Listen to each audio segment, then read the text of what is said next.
Good morning, I'm Taylor Wilson, and today is Thursday, May 2nd, 2024. This is The Excerpt. Today, the latest from campus protests, plus we take a closer look at the impact of Florida's 6-week abortion ban, and should you be worried about bird flu? Hundreds of police officers, many wearing tactical gear, filed onto UCLA's campus in Los Angeles last night. Police ordered a large group of pro-Palestinian demonstrators to leave or face arrest a night after violence erupted at their encampment by counter-protesters. Video posted on social media showed counter-demonstrators battering a makeshift barricade around pro-Palestinian protesters at the campus on Tuesday.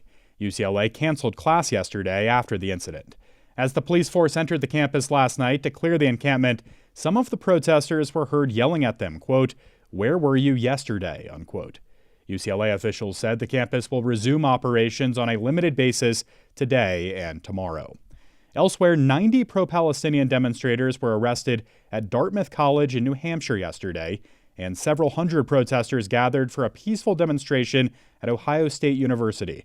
School officials had locked up some buildings in anticipation of the demonstration, but unlike last week's protests, which led to almost 40 arrests, the crowd began dispersing around 9 p.m., and the demonstration ended before 10 o'clock. And in New York, Columbia University students and faculty continued demonstrations yesterday, protesting the university's decision to send police on campus and arrest pro-Palestinian demonstrators. Stop campus. Free Palestine. Free Palestine. The NYPD announced almost 300 arrests had taken place Tuesday at Columbia and City College. Arizona's Senate has voted to repeal the near-total abortion ban from 1864. That's after the state Supreme Court said last month that the measure could stand. Along with banning abortions in all situations except life-threatening medical emergencies, the 19th century law imposes prison terms for doctors and others who aid in an abortion. The repeal will head to Democratic Governor Katie Hobbs for her signature. As the Senate was voting, Hobbs told reporters earlier in the day that she would sign it. Meanwhile, in Florida, a new abortion law took effect yesterday, prohibiting most abortions after about 6 weeks of pregnancy.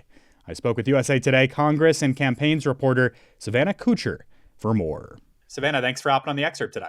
Yeah, thanks for having me. So let's just start with this, Savannah. What does this ban functionally do? How's it being implemented now that it's taken effect? Yeah, so this bans all abortions in almost every case after 6 weeks. It does make exceptions for rape, incest, and human trafficking, provided that a woman can show documents proving that, so, police records, restraining orders. And the other thing it also bans is abortion drugs by mail. So it prevents doctors from prescribing medication abortion via telehealth appointments. Now, that will be potentially difficult to enforce, some experts say, so we'll have to see on that. And, Florida's Supreme Court greenlit these restrictions last month. Can you just remind us what happened in the courts leading up to this moment? The decision in April was a couple years in the making. So in 2022, when the Supreme Court overturned Roe v. Wade and the national standard for abortion, Florida implemented a 15-week ban on abortion in their state. But this was challenged by opponents, including Planned Parenthood and ACLU. As that challenge was going through the court, the 15-week ban was allowed to go into effect. But then last year, the state legislature and Governor Ron DeSantis signed a 6-week ban that was being held until the court came to a decision on the 15-week ban.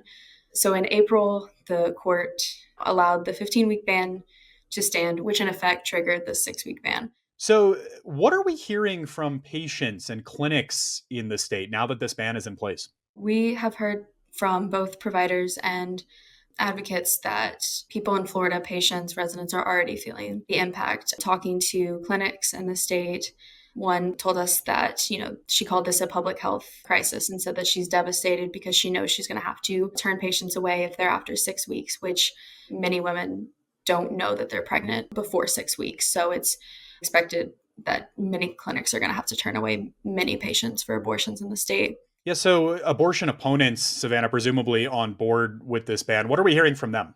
They're calling this a cause for celebration. They're saying that this is something that they believe Florida voters want to see in their state. One person I talked to from Susan B. Anthony Pro-Life said that she was happy to see this go into effect, that Florida will be joining the rest of the Southeast with the abortion ban. And they say they're now focused on preventing this from reversing back in November.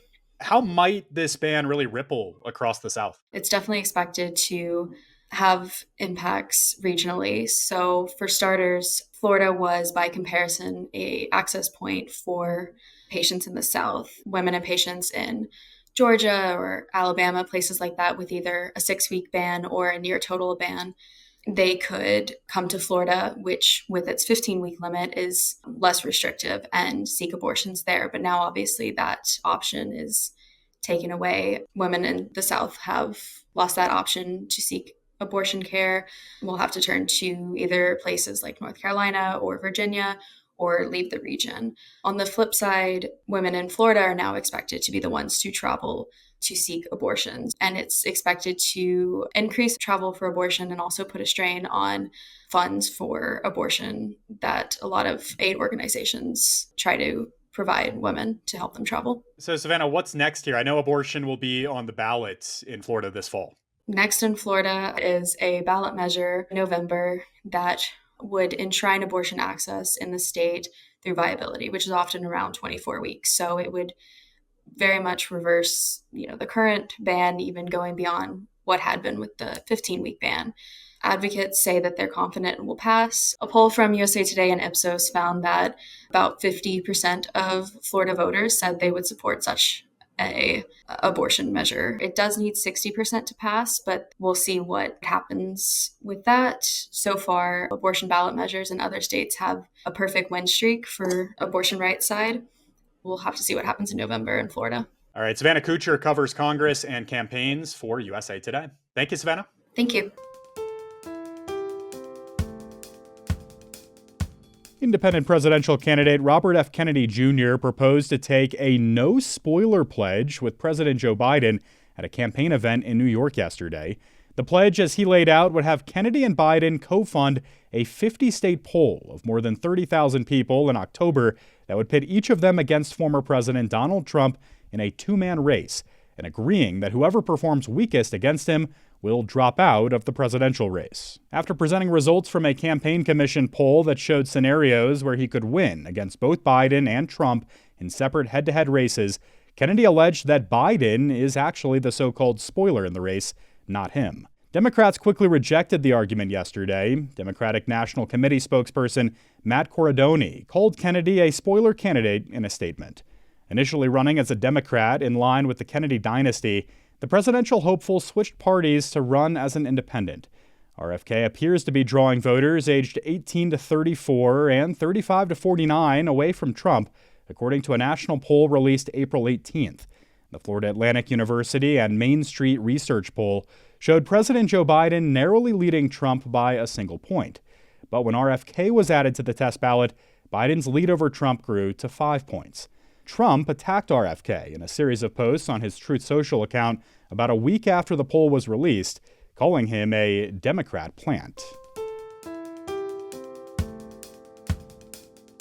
The Federal Reserve held its key interest rate steady again yesterday and gave no signal that it plans to lower it anytime soon after a resurgence of inflation early this year.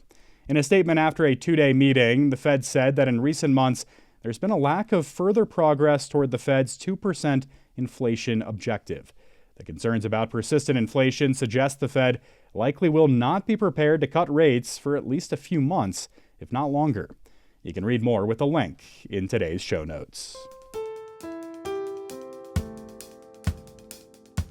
Government officials say they're closely monitoring the bird flu virus in food, livestock, and people. So should you be worried? I spoke with USA Today health reporter Karen Weintraub for the latest. Karen, thanks for hopping on. Thanks for having me. So Karen, just remind us here, what is bird flu? Bird flu is a kind of flu that is normally found in birds. Sorry, surprise, surprise. Also called avian influenza and also called H5N1, which describes the type of flu that it is. And it is not normally found in people. People have caught it from birds. but it is not the seasonal flu. And the concern is it's been circulating since at least 1997 in birds, but it has jumped to a lot of other species recently, including bottlenose dolphins and cats, and recently in the US into dairy cows. And the concern there is that a lot of cows are in fairly close contact with people, and the closer contact with people, the more animals it's in, the more likely it is to get into people and to potentially become contagious from person to person. And that's what we really need to worry about, is it becoming a person-to-person virus.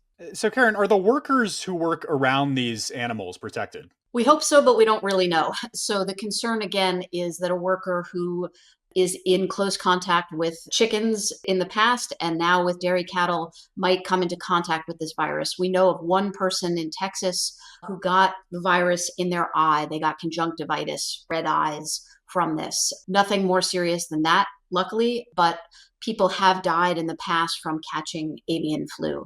So it can be very serious. We don't want to mess with it. And again, the real concern is if it adapts, if it changes and becomes contagious person to person.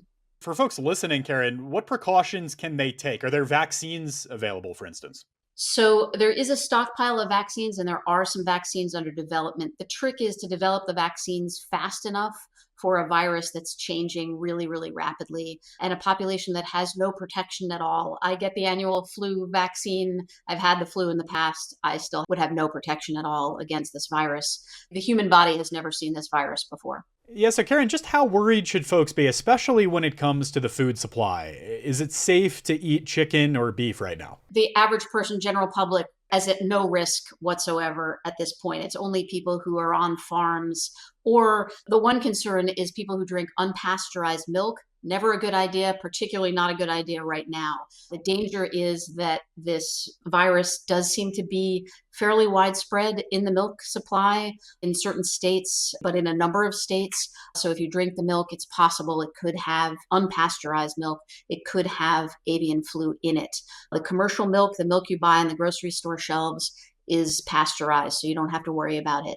The FDA said they've also checked things like cottage cheese and sour cream. All of that comes from pasteurized milk. It's safe. There has been no evidence for beef cattle, so as far as we know, beef is safe. Chopped meat, hamburgers, all of that is safe. Concern might be if you have backyard chickens. People need to take precautions for backyard animals at this point. All right, Karen Weintraub covers health for USA Today. Thank you, Karen. Thank you. Be sure to stay tuned to the excerpt later today when my co-host Dana Taylor chats with Jason Frakes and Kirby Adams from the Courier-Journal ahead of this weekend's 150th Kentucky Derby. You can find the episode right here on this feed, beginning at 4 p.m. Eastern Time. And thanks for listening to The Excerpt. You can get the podcast wherever you get your audio, and if you're on a smart speaker, just ask for The Excerpt. I'm Taylor Wilson, back tomorrow with more of The Excerpt from USA Today.